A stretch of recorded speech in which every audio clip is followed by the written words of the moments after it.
اس کو طلاق ہوگی یا شوہر فوت ہو گیا تو بچہ کل پیدا ہو گیا، میں نے پہلے بھی بیان کیا ہے، 9 مہینے بعد پیدا ہو، 4 مہینے بعد، جب بھی بچہ پیدا ہو جائے گا، بدائے حمل ہو جائے گا، فوراً ہی اس کی عدت یعنی کہ ختم ہو جائے گی۔ تو جو شخص یہ سب کچھ کس کے لیے ہے؟ جو اللہ تعالیٰ سے ڈرتا ہے تو وہ اس کے کام میں آسانی فرما دیتا ہے، بے شک ایسا ہی ہے۔ پھر فرمایا ذالک امر اللہ انزلہ الیکم ومن یتق اللہ یکفر عنہ سیئاتہ ویعظم لہ اجرا، یہ اللہ کا امر ہے، یعنی کہ امر کا مطلب کیا ہے؟ اللہ کا حکم ہے جو اس نے تمہاری طرف نازل فرمایا ہے، اور جو شخص اللہ سے ڈرتا ہے وہ اس کے چھوٹے گناہوں کو اس کے نامہ اعمال سے مٹا دیتا ہے اور اجر و ثواب کو اس کے لیے بڑا کر دیتا ہے۔ بالکل واضح آیا مبارکہ ہے، اللہ پاک نے جو احکامات بیان کیے ہیں، جو طلاق دینے کا طریقہ اللہ پاک نے بتایا ہے، جو حدود مقرر کی ہے مردوں کے لیے اور عورتوں کے لیے، ان کے لیے اللہ پاک فرما رہا ہے کہ یہ اللہ پاک کا حکم ہے، تم کیا کرو؟ اس پر ایمان لاؤ۔ آگے دیکھیے آیت نمبر 6 میں فرمایا تم ان متعلقہ عورتوں کو وہیں رکھو جہاں تم اپنی وسعت کے مطابق رہتے ہو، اور انہیں تکلیف مت پہنچاؤ کہ ان پر رہنے کا ٹھکانہ تنگ کر دو، اور اگر وہ حاملہ ہوں تو ان پر خرچ کرتے رہو یہاں تک کہ وہ اپنا بچہ جن لیں، پھر اگر تمہاری خاطر بچے کو دودھ پلائیں تو انہیں ان کا معاوضہ ادا کرتے رہو، اور آپس میں ایک دوسرے سے نیک بات کا مشورہ حسب دستور کر لیا کرو، اور اگر تم باہمی دشواری محسوس کرو تو اسے اب کوئی دوسری عورت دودھ پلا لے۔ اب دیکھو یہاں پر بہت اہم جو مسئلہ ہے بیان کیا جا رہا ہے، عورت سے متعلق ہے، غور سے سنیے گا۔ حضرت فاطمہ بنت قیس رضی اللہ تعالیٰ عنہما بیان کرتی ہیں کہ میرے خامد نے مجھ کو 3 طلاقیں دے دی، میں نے گھر سے نکلنے کا ارادہ کیا تو میں نبی صلی اللہ علیہ وسلم کے پاس گئی، آپ نے فرمایا تم اپنے یعنی کہ زاد عمر بن مکتوم کے پاس جاؤ اور ان کے پاس عدت گزارو۔ شابی نے اس فاطمہ بنت قیس رضی اللہ تعالیٰ کی حدیث بیان کر کے کہا کہ رسول اللہ نے اس کے لیے رہائش اور خرچ مقرر نہیں کیا تھا۔ پھر اسود نے ایک مٹھی بے کنکریاں لے کر ان کو ماری اور کہا تم پر افسوس ہے، تم ایسی حدیث بیان کرتے ہو۔ حضرت عمر رضی اللہ تعالیٰ نے فرمایا ہم اللہ کی کتاب کو، اپنے رسول صلی اللہ علیہ وسلم کی سنت کو ایک عورت کی قول کی بنا پر ترک نہیں کریں گے، ہم نہیں جانتے اس کو اصل حدیث یاد ہے یا شاید وہ بھول گئی ہے، اس کے لیے رہائش بھی ہوگی اور خرچ بھی ہوگا۔ جیسا پھر آپ نے حوالہ دیا کہ لا تخرجوہن من بیوتہن ولا یخرجن الا، تم ان کو دوران عدت ان کے گھروں سے نہ نکالو اور نہ وہ یاتین بفاحشۃ مبینہ، جو خود نکلے سو اس کے کہ وہ کھلی بے حیائی کریں۔ اس پر امام ابو حنیفہ کے نزدیک جو متعلقہ ثلاثہ کے لیے شوہر پر ہر حال میں نفقہ اور سکنا یعنی کھانے اور رہائش کا خرچ لازم ہے۔ متعلقہ ثلاثہ کسے کہتے ہیں؟ جو 3 طلاق یافتہ، جو 3 طلاقیں ہو چکی ہیں، خواہ متعلقہ حاملہ ہو یا غیر حاملہ۔ امام احمد بن حنبل کہتے ہیں کہ متعلقہ ثلاثہ اگر حاملہ ہو تو اس کے لیے نفقہ اور سکنا لازم ہے، ورنہ کچھ لازم نہیں۔ امام شافعی اور امام مالک کہتے ہیں کہ متعلقہ ثلاثہ جس عورت کو طلاقیں 3 ہو چکی ہوں اس کے لیے سکنا ہر حال میں لازم ہے، اور نفقہ صرف اس صورت میں لازم ہے کہ وہ حاملہ ہو۔ اب سکنا کہتے ہیں، نفقہ کہا جاتا ہے کہ کھانا پینا، لباس، علاج، معالجہ، ٹھیک ہے، علاج معالجے کے لیے خرچہ دینا، کھانا پینا دینا، لباس موسم کے لحاظ سے دینا، یہ ہے نفقہ۔ اور سکنا کہتے ہیں کہ محفوظ گھر دیا جائے عورت کو، یعنی کہ طلاق کے بعد یہ جو عدت اس نے گزارنی ہے تو عورت کو گھر سے نکالا نہ جائے۔ 3 طلاقیں دے دی ہیں، عورت زندگی سے نکل گئی ہے، لیکن گھر سے نہ اس کو اپنے ہی گھر میں عدت کو پورا کرنے دیا جائے۔ تو شوہر کا کام بنتا ہے کہ اس کو رہائش بھی فراہم کرے جس میں وہ اپنے آپ کو محفوظ تصور کرے، اور یہ بھی حق بنتا ہے مرد کا کہ وہ اس کو کھانا پینا، رہائش کے علاوہ جو لباس ہے، علاج معالجہ ہے، وہ بھی اس کا کرائے۔ علامہ بدر الدین عینی حنفی وہ کہتے ہیں کہ حسن بصری، عمر بن دینار، طاؤس، عطا بن ابی رباح، اکرمہ شابی، امام احمد بن حنبل، اسحاق اور غیر مقلدین کے نزدیک جس عورت کو 3 طلاقیں دی گئیں اگر وہ حاملہ ہے تو اس کے لیے نفقہ اور سکنا یعنی کہ کھان پین، علاج معالجہ اور رہائش واجب ہے، واجب کا درجہ فرض کے بعد ہے، ورنہ اس کے لیے نفقہ واجب ہے نہ سکنا۔ اور حماد شری، نخعی، سوری، ابن ابی لیلہ، ابن شبرمہ، حسن بن صالح، امام ابو حنیفہ، امام ابو یوسف اور امام محمد کے نزدیک متعلقہ ثلاثہ کے لیے نفقہ اور سکنا واجب ہے، خواہ وہ حاملہ ہو یا غیر حاملہ۔ حضرت عمر ابن مسعود رضی اللہ تعالیٰ عنہما کا بھی یہی مسلک ہے، اور عبد الرحمن بن مہدی، ابو عبیدہ، امام مالک، امام شافعی کا مسلک بھی یہی ہے کہ متعلقہ ثلاثہ کے لیے سکنا تو ہر حال میں لازم ہے، اور نفقہ اس وقت لازم ہوگا جب وہ حاملہ ہوگی۔ اس کے بعد جو ائمہ اربع ہے ان کا بھی اس پر اتفاق ہے کہ جس عورت کو طلاق رجعی دی گئی ہو اس کے لیے نفقہ اور سکنا واجب ہے۔ اسی طرح اس پر بھی اتفاق ہے کہ متعلقہ ثلاثہ حاملہ کے لیے بھی نفقہ اور سکنا واجب ہے۔ اختلاف اس متعلقہ ثلاثہ میں ہے جو غیر حاملہ ہو، اور امام مالک اور امام شافعی کے نزدیک اس کے لیے سکنا واجب ہے، نفقہ واجب نہیں ہے۔ امام احمد بن حنبل اور غیر مقلدین کے نزدیک اس کے لیے جو نفقہ ہے، کھانا پینا اور اس کے بعد جو لباس علاج سب واجب ہے۔ امام ابو حنیفہ کے نزدیک اس کے لیے نفقہ اور سکنا دونوں واجب ہیں، یعنی کہ تمام جو ائمہ اربع ہیں، امام احمد بن حنبل، امام ابو حنیفہ، امام شافعی، امام مالک، سب جو ائمہ اربع ہیں، ان کے نزدیک جب عورت کو طلاق ہو جائے تو عورت کو رہائش اور سکنا دینا جو ہے نا، وہ نفقہ دینا، نفقہ اور سکنا دونوں دینا یعنی کہ اس کے اوپر واجب ہو جاتے ہیں۔ فرمایا سورہ بقرہ میں وَلِلْمُطَلَّقَاتِ مَتَاعٌ بِالْمَعْرُوفِ حَقًّا عَلَى الْمُتَّقِينَ، اور متعلقہ عورتوں کے لیے اختتام عدت تک دستور کے مطابق نان و نفقہ دینا پرہیزگاروں پر لازم ہے۔ وہاں تو کیا کرتے ہیں، گھروں سے دھکے مار کے نکال دیتے ہیں، نندیں بھی ساتھ مل جاتی ہیں، ساس بھی ساتھ مل جاتی ہے، اور بھی رشتہ دار جو ہوں ظلم کرنے والے وہ بھی ساتھ مل جاتے ہیں، اس عورت کو نکال دیتے ہیں، سامان اس کا چھین لیتے ہیں، سامان پر قبضہ کر لیتے ہیں، بچوں کو چھین لیتے ہیں، اتنا ظلم ہوتا ہے، اتنا ظلم کرتے ہیں۔ پھر اس طرح سے سورہ بقرہ میں فرمایا کہ متعلقہ عورتوں کو کچھ برتنے کے لیے دو، یعنی کم از کم کپڑوں کا ایک جوڑا خوشحال اپنی حیثیت کے مطابق دے دو، اور تنگ دست اپنی حیثیت کے مطابق دیں، یہ نیکی کرنے والوں پر واجب ہے۔ یہ سورہ بقرہ کی آیت نمبر 236 کا ترجمہ میں نے آپ کو سنایا ہے۔ اب دیکھیں 236 میں متعلقہ عورتوں کے لیے اپنی حیثیت کے مطابق متاع دینے کو اللہ تعالیٰ نے واجب کیا ہے، یہ قرآن کی نص سے ہے نا، تو یہ واجب ہے۔ اور یہاں متاع سے مراد بالاتفاق ایسی چیز ہے جس سے وہ وقتی طور پر نفع اٹھایا جا سکے، جیسے کپڑوں کے لباس ہے، خادم ہے، کچھ نقد رقم ہے۔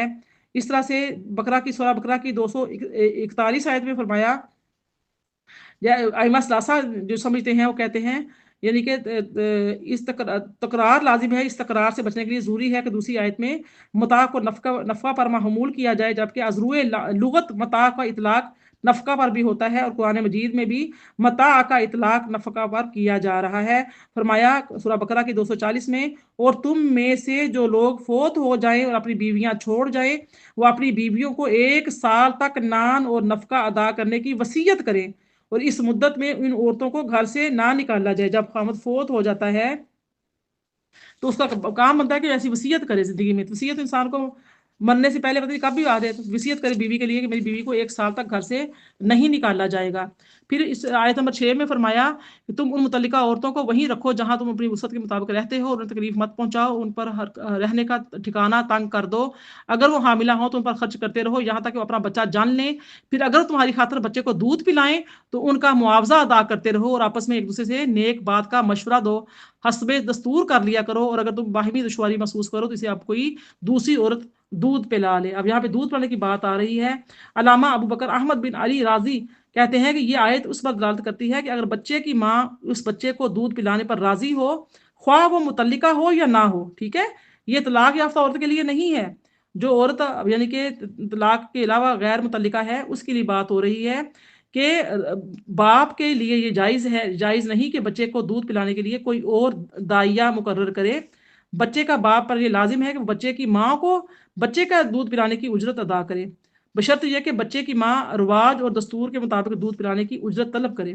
واضح رہے کہ دنیا کے تمام مذاہب میں یہ صرف مذہب اسلام نے عورت کو یہ حق دیا ہے کہ وہ بچے کو دودھ پلانے کی اجرت کا اس کے باپ سے مطالبہ کر سکتی ہے، ٹھیک ہے، اور اگر بچے کی ماں دودھ پلانے کی اجرت رواج اور دستور سے زیادہ کا مطالبہ کرے تو پھر فریقین باہمی مشاورت سے کسی اور دائیا کو کسی اور عورت سے دودھ پلانے کے لیے لگا سکتے ہیں۔ تو لہٰذا یہ لازمی نہیں کہ طلاق ہو، ایسے بھی دودھ پلانے کی عورت شوہر سے یعنی کہ دودھ پلانے کی قیمت عورت لے سکتی ہے۔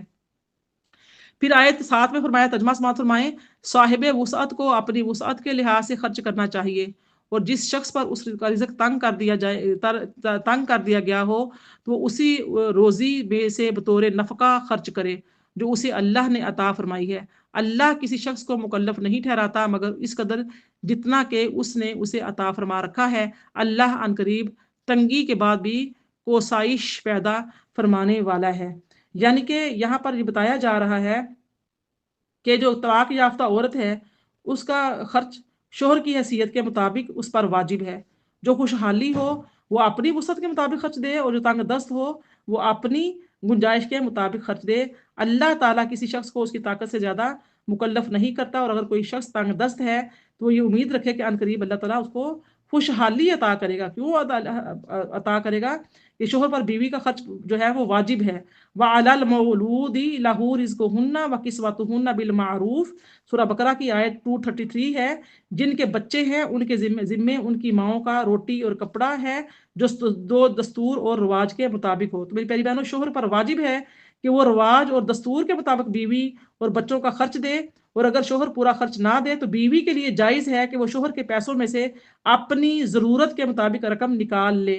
حضرت عائشہ رضی اللہ تعالیٰ عنہ بیان کرتی ہیں کہ حضرت ہند بنت عتبہ رضی اللہ تعالیٰ عنہا نے کہا، یا رسول اللہ، حضرت ابو سفیان رضی اللہ تعالیٰ عنہ کنجوس آدمی ہیں، وہ مجھے اتنا خرچہ نہیں دیتے جو مجھے اور میری اولاد کو کافی ہو، سوائے اس کے کہ میں ان کا لا علمی میں ان کے پیسے نکال لوں۔ تو آپ نے فرمایا تم دستور کے مطابق اتنے پیسے لے لو جو تمہارے اور تمہاری اولاد کے لیے کافی ہوں۔ صحیح بخاری، سنن ابو داؤد، سنن نسائی، مسند احمد۔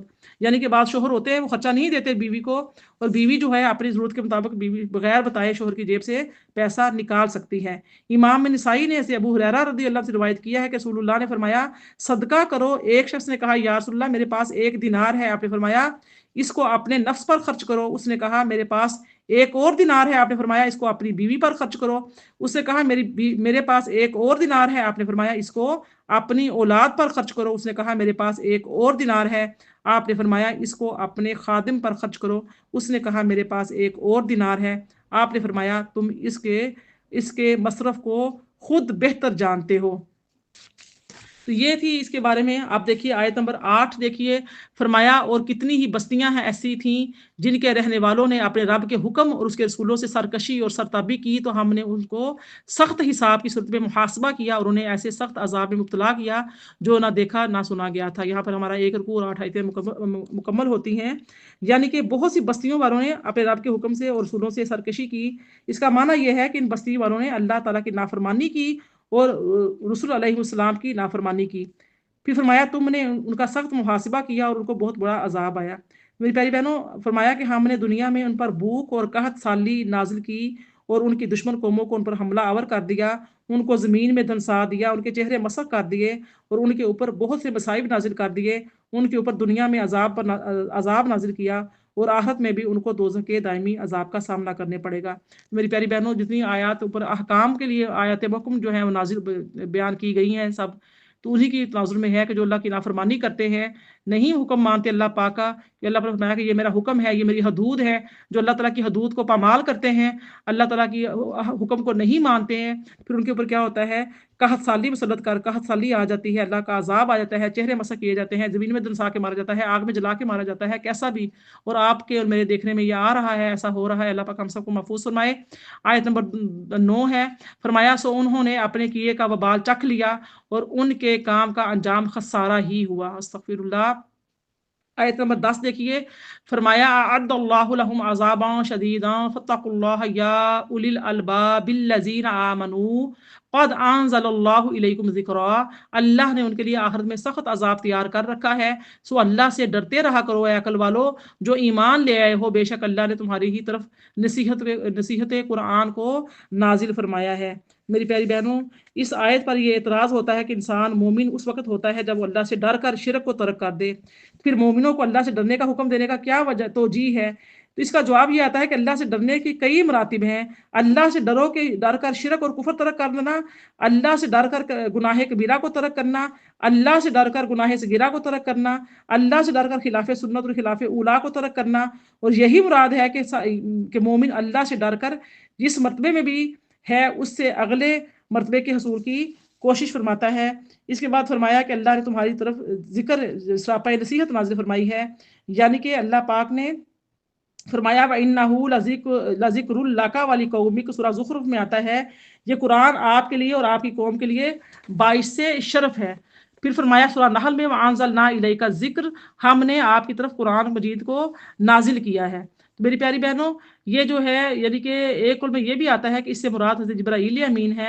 صحیح یہی ہے کہ اس سے مراد ہمارے پیارے نبی صلی اللہ علیہ وآلہ وسلم ہے، اور آپ کے اوپر ذکر کا اطلاق اس لیے فرمایا کہ آپ سراپا ذکر اور نصیحت ہیں اور مجسمے نصیحت ہیں، اور آپ اللہ تعالیٰ کی واضح آیات تلاوت فرماتے ہیں۔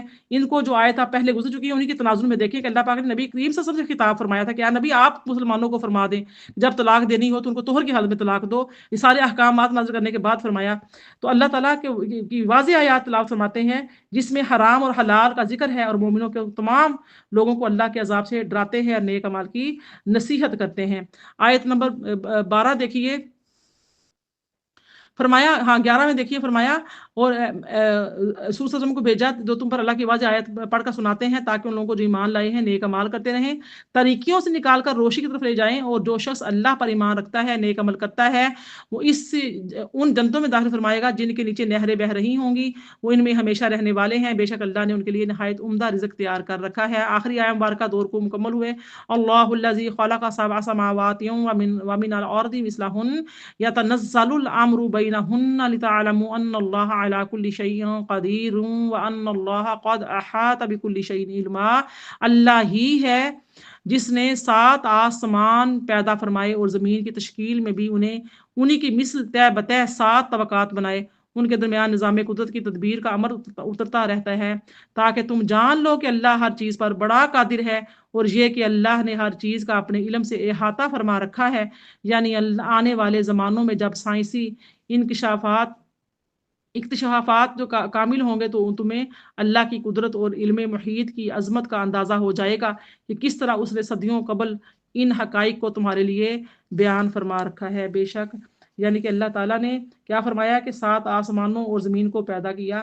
اس جو آیت نمبر 12 ہے جو اس میں اللہ پاک نے 7 آسمانوں اور زمینوں کا ذکر فرمایا ہے، یہ میں نے سورہ حدید کی مکمل طور پہ تفسیر میں مکمل بیان کیا ہے، تو آپ اس آیت کا اگر آپ سننا چاہتے ہیں زمین و آسمان کی کائنات کا ذکر تذکرہ تو آپ وہ یعنی کہ سورہ حدید جو ہے اس کو میرے چینل پر اپلوڈ کیا گیا ہے، اس کو سن کر آپ سمجھ سکتے ہیں۔